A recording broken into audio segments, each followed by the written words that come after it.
But I'll also be playing a little bit higher, so that was just unbelievable to hear that. Just amazing. Well done. Thank you. Okay, I'm going to start off with a poem that I wrote called Waterloo, and it's kind of just about finding yourself in unfortunate circumstances and how that can be very difficult, but it can also be very beneficial for learning more about who you actually are. I stand on the tide line, watch the water rush sand grains around my feet, slowly eroding everything.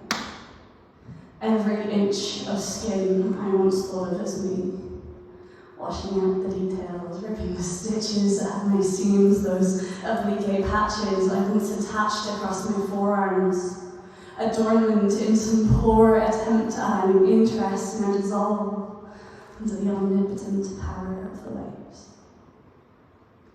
They do not care for the girl I once was. They do not cradle me in mother's loving embrace. They do not carry me gently out to sea. And the ocean is infinite around me, and the water has worn me thin, and I am torn.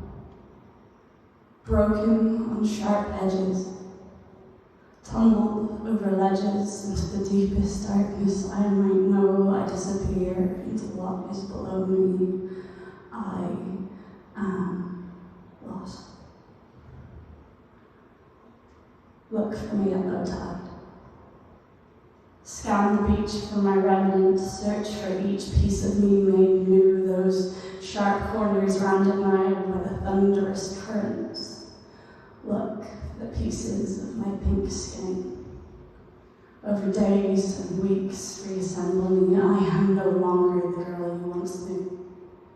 Rebirthed from Earth's saltwater womb, I return to land bedraggled, soaked through.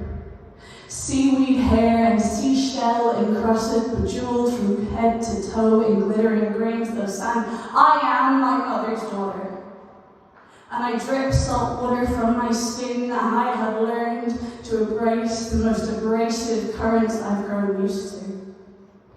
I have learned to love that which is new in me, and I have learned to appreciate the lessons taught to me by the most aggressive seas, and I have learned that I can be a lifeboat, but also that I don't need to.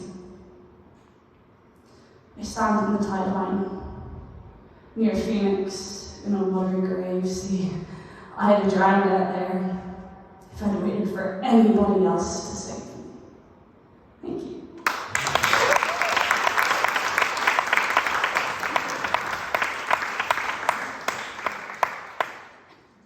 Reverb on this sounded like a real nice album. Okay, so for my next piece, it's going to switch between Irish and English a little bit. And I tend to do this piece a lot, and it's not inherently feminine, but I do believe that woman's place is in the revolution. And so I will be doing a political poem because it wouldn't be me if I didn't. So this is called Angry Political Poem 2023, and like I say, it switches between the two languages, so if you don't understand parts of it, don't worry, it'll come back around. O Bill na Lá go dúna ná, Déirteling go le ní go le féin spectaina. Ach, in modern difference, we may all be sailing in the same sea. They've got yachts. We've got canoes. Goalposting. They aren't the same for me and you. They shift and get moved based on a variety of context clues, race, ethnicity, sex, sexuality, slán, pamyark, lupin and shalak, na heshkut tigaler, those differences that make us human. And it's funny, isn't it? Because we're sent these messages of togetherness on crystal screens while placating voices drown out the poverty screams of those beneath them. Veneered smiles and crystal teeth and slipstream words telling us it's okay. We're all in this together. Nínar Kayla, after all, isn't that what we've always been told? Maybe I'm just a hero, but Annie would keep a hero being shown. And I can recognize that I'm privileged. And that doesn't mean that I've never struggled, but the circumstances of my birth have never left me on the lowest rung.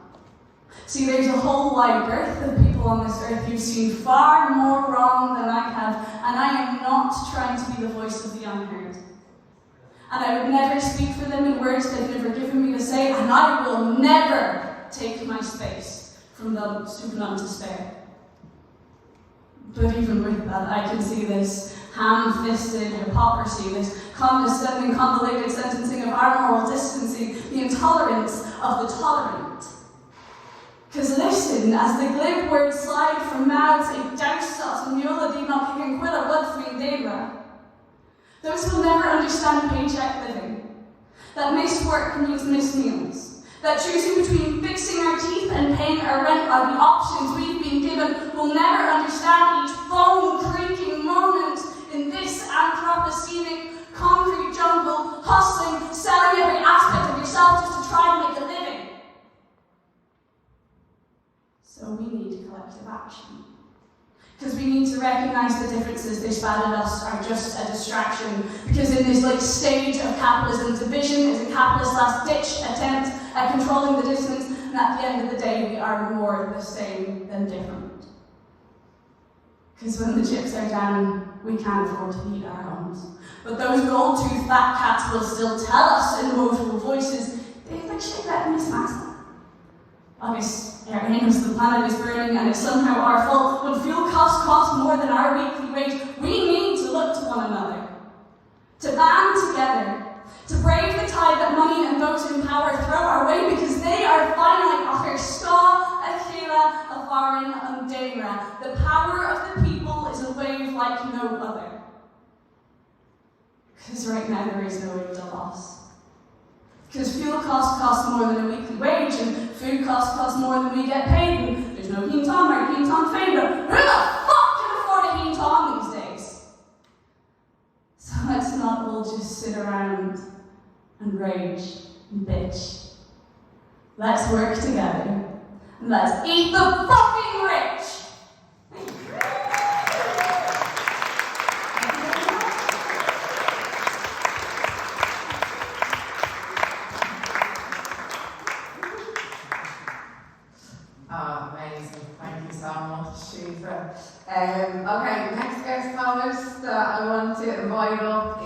I've made so many amazing friends on my healing journey over the last few years, and this woman is one of the most eloquent writers that I've ever met, and an amazing chef, although she's yet to cook me a meal. Welcome, Anya Butts.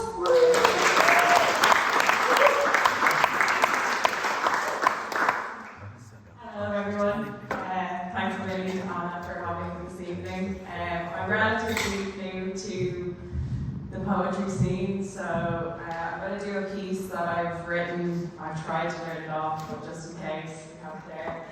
And it's kind of a rant. I suppose this is the space for a rant. And it basically just kind of circulates around how consumerist fads are starting to dictate our lifestyles, and how body image is becoming increasingly commercialised to the detriment of women, and just kind of wondering how we teach girls as they're growing up in this world of social media that it's okay to look however you look, you don't need to look a certain way. So it's called The Finished Product. Did you hear the good news, girls? The 90s are alive and well. Time to reuse those platform shoes and get the overalls out again. From black slip dresses to faded double denim, the wheel keeps turning, refreshing the trends as Instagram tells us what we'll wear next. But I'm worried about the side effects, because some things are best left behind, and honestly, I'm fearful we're entering a fresh new era where heroin chic is once more glorified. Stomach-tied and complex knots, the thoughts of low-rise waistlines back in style, while the media sit pretty ready to capitalise on all that was wrong at that time. And I can already hear the collective sighs of mothers, sisters, aunts and daughters lining up to witness the slaughter of another generation's self-confidence. Fast fashion empire just dying to drive that rotting stick deeper into the lives of little girls whose biggest concern is going to become their BMI. Diet culture will never die, but there is no room for stretch marks or cellulite, just the fear of disordered eating. As we try to cope with the endless scope for shaming us in our own skin. It's hard keeping the body positivity trope alive when each screen swipe reignites the war in our minds. Eyes roll over a sea of idealized lips, waists and hips, and it's your right to present however you wish, but we can't all look like Kardashians or Hadids.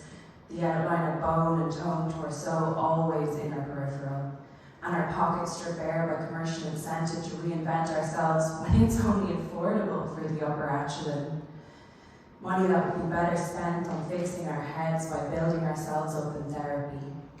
The key message being, strive for skinny and soon you'll be winning. If you lose your period, don't stress, keep grinning. If you just smile, keep the torment inside and the envy at bay, you'll be okay. Spoon-fed a narrative of constant comparison that keeps us bound to a cycle of shame in our bodies. Chasing validation will not sustain you when the standards are unattainable, so it's no wonder we feel like we're failing. 21st century women bound to outdated algorithms of femininity. But we can't shake it. Can't catch a break from corsets to special K crushed beneath the weight of fickle expectations, lip glitter to breast augmentation. See a wrinkle? Get some treatment. A few needles, some surgical procedures, and you'll be brand new. Instead of enjoying youth, our energy is spent on defying nature, refusing to age as each day heralds a new wave of mental labour. But consumerism has us convinced that we can pave the path to happiness if we just keep paying. All the while, the beauty industry is thriving on the lie that we are not the finished product, creating demand for their supply by insisting we are not enough, physically manipulating our figures and photos to fit their filthy picture of perfect. I pray my daughters will never skip breakfast, but I know how the obsession sets in. Your body bristling with adrenaline, wondering what the discomfort's all for, feeling the hunger and choosing to ignore it, always wanting more and never what we're born with, seeking to erase those features that displease us. Jesus, can we please just stop? Just let ourselves be. How do we teach those little girls that they're allowed to inhabit this world without wishing their skin would sit different? That they can live safely between the lines of avoiding the mirror outright and staring at it incessantly?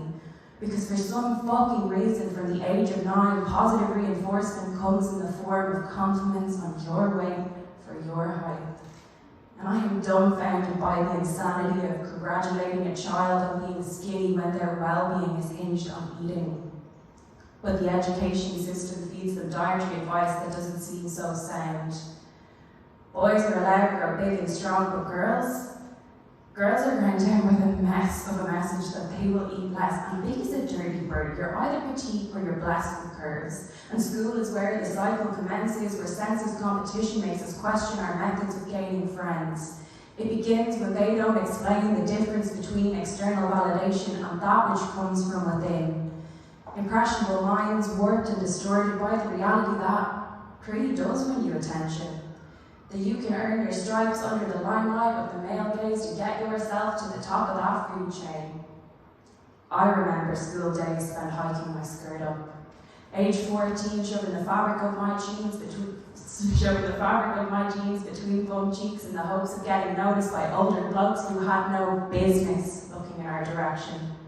But this is accepted, so I never questioned it until I was their age, realizing women don't sexualise young boys the same, and teen girls, they're not players in some game. They're objects to behold by men old enough to be their fathers. And society honours this time-old tradition by deeming us the ones with daddy issues, making us fodder for their corrupted system. Let me bring your awareness to the insanity of insisting grown women be careless.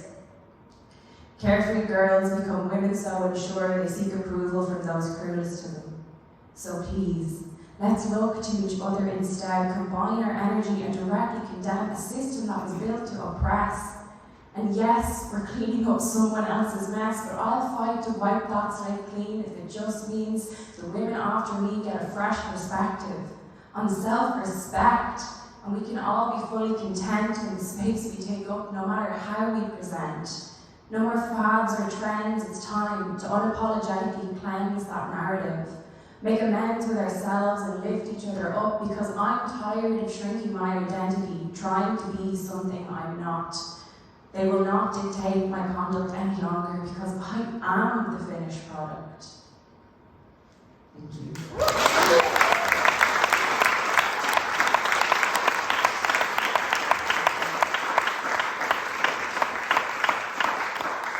I'm going to do one more shorter one, kind of in the same vein.